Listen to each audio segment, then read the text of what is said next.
Star Wars Rebels Season 2, Episode 16, The Honorable Ones. I gotta say, this episode is another good episode in a long line of really great episodes we've had in the past couple of weeks. Like, I really thought about it in this one because we've had some really great backstory on our characters in like the past 6 episodes have just been really, really good. We got stuff with Sabine, Hera's backstory. We had, Zeb's had 2 episodes so far that really kind of focus on him. And we had a really good Force episode for Ezra. Kanan's had good moments kind of in and out of kind of all of these different episodes. But they've done some really great stuff. I didn't mention that before. I always talk about how I enjoy the episode. But as a whole, ever since, like, I mean, even before, the mid-season break, um, but ever since the premiere, they've just had episodes that focus so much on our main characters and who they are that I really love these grouping of episodes because they've really been amazing because they focus on stuff that we just don't know about these really great characters. And we had an amazing one this week that I really, really loved.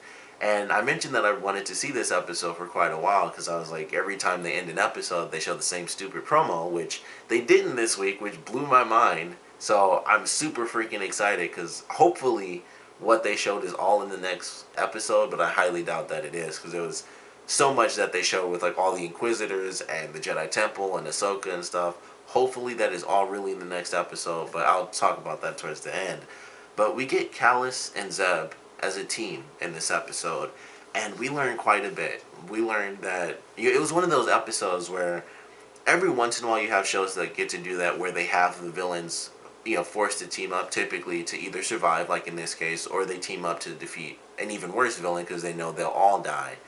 And I like those type of episodes as long as they make sense and it's not like, all right, let's team up just because. As long as it really does make sense, it's like I want to survive and you want to survive and we both know that we can't survive without the other person. When it truly makes sense like it did in this episode, I really enjoy it, and I was looking forward to it because I wanted to see what's going to happen between Zeb and Kallus when they're stuck together. And it was really, really great. I really love getting to hear Kallus' side of the story where it's like I never even realized this, but when he said like, "Oh, I didn't steal it," I finally realized that he has a Lasat, weapon, and I never noticed that before. That his weapon was the same as Zeb's, and I guess it's because Zeb's has like the wrapping around it, so I never really looked at it or even thought about the fact that his gun was different than the stormtroopers or anything like that. It's just like, oh, that's just his weapon just because it's distinct, but I didn't realize how distinct it truly was. So when they talk about it, it kind of blew my mind. I was like, I never paid that any attention before. And then he talks about how he didn't steal it. He actually got it from someone that he defeated. And Zeb mentions that, it's a certain rule that his people have as warriors. When you're defeated by a superior opponent, you gift your weapon to them, during your passing. And I thought that was just a great moment. And, Zeb kind of realized, like, okay, you didn't steal it. And, it's just a lot of animosity that they kind of broke through some of these crazy barriers where it's like not all Lasat are this and not all Imperials may act a certain way either. And it was just really cool. And, um, Kallus mentions kind of his first encounter with the Lasat and how his unit, fairly early on when he was still fairly young, was completely wiped out, and he was lucky to have been knocked out in the beginning because he didn't have to fight and be destroyed, and he was left alive to kind of just keep on going. And it was just really good, and I just thought it was actually really cool. And they'll probably bring that up again because he mentions I forgot the character's name that he mentioned, but it's a name I'd heard they've said before, I believe. And he said it was an agent working for that specific person, but he was like, I always wonder why he left me alive. And really there was no official answers. That was just kind of like, that's when he says like not all Lasat can kind of be classified as this, as like just, crazy warriors that'll just kill the injured and stuff. But I feel like that's going to have to come up because it was just like, I always wonder why he left me alive. And of course Zeb doesn't know the answer, so they kind of just continue talking. So I feel like hopefully I would love for that to come up again, and Kallus maybe has to take another step because he took a really huge leap as a character in this episode that I was not expecting when they get to the end. And it was like it was crazy to think this, but I felt really sad for him because we have Zeb who returns to the team, and it's like everyone's really happy to see him and stuff, and you know, he kind of jokes with Ezra and stuff. It's like, you know, you only been out here 2 seconds in the cold, and he's like, yeah, 2 seconds too long, and he like nudges him as they're walking, you know, up the ramp and stuff, and he's going back to his friends, like his new family, and Callus, who had a, you know, broken leg when the ship crashed and everything, after all that they survived through, he, you know, gets rescued eventually, and he's on the ship, and he goes like, I believe it was like an admiral or a general or something. I can't remember Callus's position, but he basically says his name, and the guy's like, Callus, and he just keeps walking because no one cares, and he's just walking with a limp and everything, and it was just like he gets to his room, and it's just, you know, the gray metallic color of all the, you know, Imperial ships, and he just sits down and he like thinks, and it just goes off, and I was like, that was actually a very great ending to an episode, and it shows where he could possibly go if he decides, you know, I want to be a good guy. Mostly if the writers decide they want to make him a good guy, or at least make him abandon the Empire. He might not, you know, become a rebel, but he might kind of just branch off on his own, because he realizes he's fighting a war for people, even when he knows these people, even when it's like, you know, the Empire as a whole, of course, doesn't care about anyone individually, but even when it's someone that he has a lot of contact with, especially with his position, he knows a lot of these people personally, at least, you know, anyone above the level of Stormtrooper, because, you know, they aren't just wearing masks. So he knows these people, he'd have to know them personally, and he's still like nothing to them. And I thought that was just a great way to end this episode, and I really loved the way that they did it, because it kind of made me sad for a character that I kind of just hated since the beginning, because he was just the recurring, you know, bad character. It was like Kallus and the Inquisitor were the two in the first season, and it was like Kanan and Ezra had the Inquisitor, and they still technically do with extra Inquisitors now, but Zeb has always had Kallus, and he had him even before the series. He knew who Kallus was, and apparently Kallus knew who Zeb was, or he at least knew what his name stood for, and I thought that was interesting. And it could be that he just looked him up because he thought he was a, you know, worthy opponent, so he kind of got to know him and stuff, because he could have also been like the last Lasat in the galaxy, because no one really knew at the time, like, you know, early on, before like 3 episodes ago, no one even knew that, or 4 episodes. But I really love this one. I love the action in it as well, like their survival. I figured, you know, of course, I figured that they would make it, but it was fun watching them do that. They go up against the crazy, like when the thing first showed up, it looked like a pterodactyl, but then when it fully came out, it reminded me of something else, and I cannot think of what it is. I think it might be Godzilla that it reminds me of. Not like actually Godzilla, but the creature from the most recent Godzilla movie, which I don't believe they ever gave an actual name to.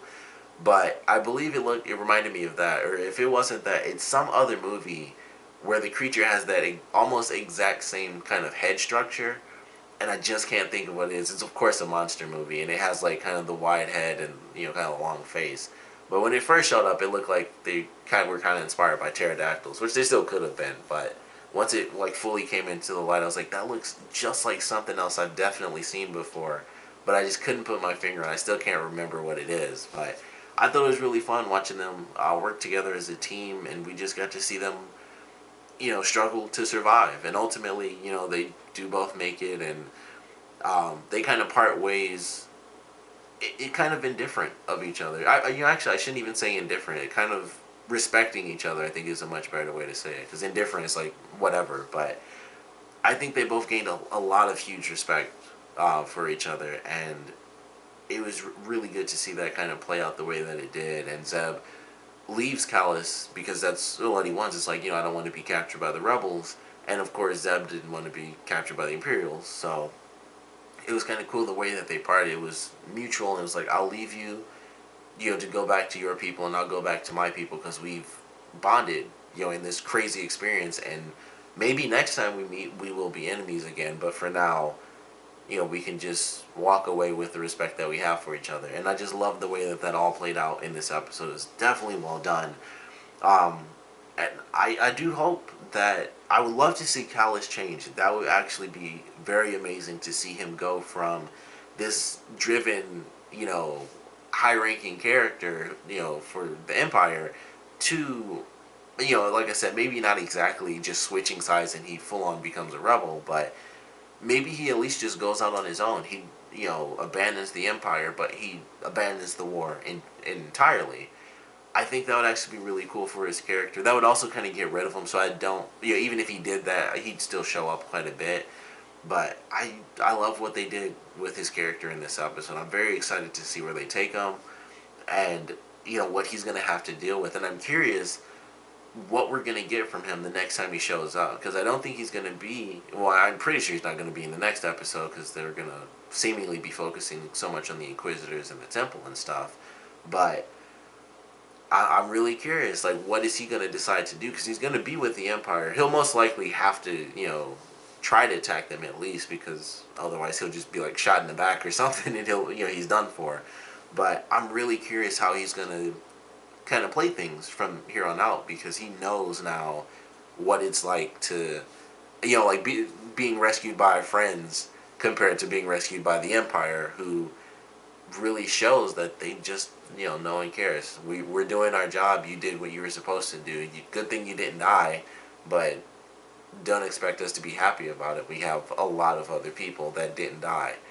And he saw that in this episode. So I'm hoping we get some really great stuff out of his character now. Definitely love this episode. It's definitely a great character-driven episode for both of them. And I really love that for sure. But I'm looking forward to this next episode. I'm really excited for it. I guess before they get to the promo, the beginning of this episode, before everything goes haywire, was actually pretty cool too when they get ambushed. And we get to see Kallus and Zeb fight a little bit. But my favorite thing out of this episode before, like, the main point of it, was Chopper drop kicking that other droid, because that was really awesome to me, and it was also pretty funny, because he rolls out of the ship and he's just flying at this thing, and he hops up and he does what is like the droid equivalent of a drop kick, and that was the funniest thing to me. So I really wanted to talk about that. Like, I know that's like, that totally switches the mood and everything for like the serious drama that they had, but that was a really funny moment to me. I was like, dang, Chopper like straight up drop kicked this thing, and then he was doing like with his little arms, they had him in like little martial arts poses and stuff too. So they had some funny stuff in the beginning of this with Chopper that was really funny. And that kind of ties into the promo, because there was a part where he was like slapping the crap out of some guy, and I was like, dang, Chopper's really fighting in this next one too. So I just wanted to note that, because that was a funny moment to me. I thought it was actually, it was kind of cool, but it was also pretty funny, because I'm like, holy crap, he seriously drop kicked him. And they have, when they were fighting the ships and everything, that was really cool too, especially the way they ended it. And I still don't understand how they got those walkers out there, because at first I thought they were just ATSTs. And I guess technically they are, they just have the different top design. I don't know. I'm sure they do have separate names because it's Star Wars. So I don't know the exact names of those. But they're like AT something.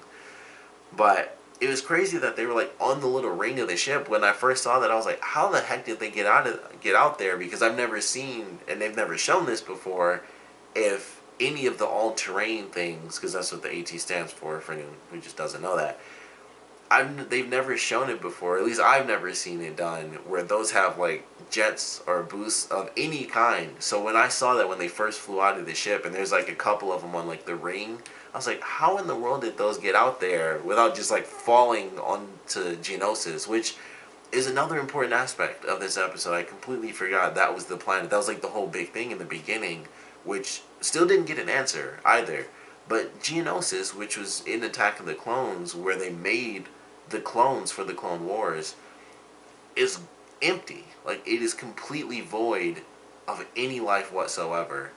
And that's really crazy to me. So I don't know what that means. I don't know if they're going to end up going back to it. And Kallus didn't know either, and that was, you know, what they talked about, like, questioning what's happening here and there. But I thought that was interesting. Unless it was, like, a slight difference in the name, that was the exact place. Because that can happen. And once again, with it being Star Wars, it can be, like, the slightest difference that I didn't notice. But I'm pretty sure that was, you know, Geonosis from the Clone Wars. And that was really surprising. I don't know what that means or anything like that, but maybe something happened on the planet that they had to abandon it, because when they first show up, they're like, oh, whatever they were building, it must have been, you know, crazy expansive to build it outside of the entire planet. It had to have been huge. So maybe it was because something on the planet just changed. Because it looked different. Because in the movies, from what we see, Geonosis is like just a water planet. Like it's mostly just water, and they've built structures on top of the water. But from what we saw, it kind of looked like it was a hot planet. Like it almost looked like a desert planet because it was completely red, and you would think that it would be blue because of all the water and stuff. But it was like totally orange. So I don't know if that means over all this time, something crazy happened in it, because it's only been like 15 years or something like that, if even 15. Um, so it's just kind of crazy to see that, like, that's a huge difference in that such a short time for an entire planet to have no life whatsoever. So I don't know if they're gonna kind of explore that idea or what happened to them, but that was an interesting thing. It happened so early on, and it ended up not being like the big thing for the episode that I actually almost forgot. So I'm really glad Chopper did that, because it kind of reminded me of everything else from the beginning of the episode. But I did enjoy the beginning as well. Like I said, that very ending when Hera flew through the ship and Kanan shoots the TIE fighter and the debris falls into the walker. That was actually very cool. I was like, that was really awesome. Like, her flying was awesome, and then the way that the debris just flew out of the ship and destroyed the walker, I was like, that is also awesome. So definitely a great start to the episode. Amazing dialogue and character development for Kallus and Zeb, especially for Kallus, because of the seeming potential that they have, for what it can change for his character. So I'm really looking forward to what we get next. Fortunately, it does come on next week, because a lot of my shows are going on break, so I was kind of wondering if they were going to do that as well. But fortunately, next week we are getting another episode, and seemingly this is going to be a great freaking episode. One of the episodes that was in that trailer that I've talked about several times, where we get to see the Inquisitors, Kanan, Ezra, and Ahsoka all together. So I cannot wait to see that happen. Like I said, I do really hope that it's all in one episode, because it looked like they showed a lot of content. But I believe I said that before when they did the episode with the Force-sensitive babies. I was like, that seemed like a lot of content, and I'm not sure if that's all one episode. Unfortunately, it was, and that was a great episode. So we're gonna get a really good one if that's one, just a normal half-hour episode. And I think, considering they finally said, like, this is what's happening in the next episode, I think they would have mentioned if it was going to be like an hour-long special sort of deal. So I think we're going to get a pretty great half hour next week as well. So I'm really, really looking forward to that. Can't wait to get Ahsoka coming back into it. We had Rex in this episode as well, as another thing. He was just there at random, like he was in the scene, like, alright, and he's, on the ship, or on the gun controls, turret controls, I guess is more accurate. And I was like, holy crap, they got Rex in, and it was just like, cool. And he referenced one of the Lost episodes, or from the final season that's on Netflix, where he talked about, I wish I could remember the exact line he gives, but it was like he remembers having like a bit of an issue, or the insects don't like him or whatever, something like that. They're very aggressive. It's because I'm pretty sure he was one of the clones that was in like the first couple episodes of the final season that was on Geonosis, and they had like a lot of crazy stuff happen because this was pre-Order 66, and I don't want to give it away if you guys haven't seen it, but if you haven't seen the final season of the Clone Wars TV series, even if you haven't watched the show, I'd recommend those episodes. Like, you should watch the whole series because it's all great. But if you haven't seen that final season, it's on Netflix, and those first couple of episodes are definitely amazing, and they all revolve around Order 66 and the clone troopers, and the impact that it may or may not have on them in the future as clones under direct control. So I would highly recommend checking those out, because those are some great episodes from that show. Those are, oddly enough, it was like after the show got canceled, but those are like probably 3 of my favorite episodes out of the entire series, and they had like 5 or 6 seasons, including the Netflix show, or Netflix exclusive season. So I highly recommend checking that last season out if you haven't. But really enjoyed this one. Can't wait to see more of the Inquisitors. Can't wait to see Ahsoka show up in this next episode as well. But of course, I want to know what you guys thought about this episode. So please comment below. Let me know your favorite parts, your least favorite parts. And I want to know, where do you guys think they're going to take Kallus's character? Because this was a huge difference. He clearly recognized the split from the life of Zeb as a rebel with his friends, and his life as a part of the Empire as just a part of the Empire. So I really love the way that they ended it. Like I said, I don't know what if they're gonna change it. Hopefully they do change. I feel like it was way too much of a dramatic ending for him to go back and he's just full villain Callus from like he normally is. So I'm very excited to see where they what direction they take his character in now. Like I said, last big chunk of episodes have been really amazing. This was just another one. And based on the promo, we're going to get yet another really amazing episode next week as well. But like I said, I want to know what you guys thought about this one and where you guys think they're going to be taking Callus's character from here on out. So please comment below, let me know, and thanks for watching.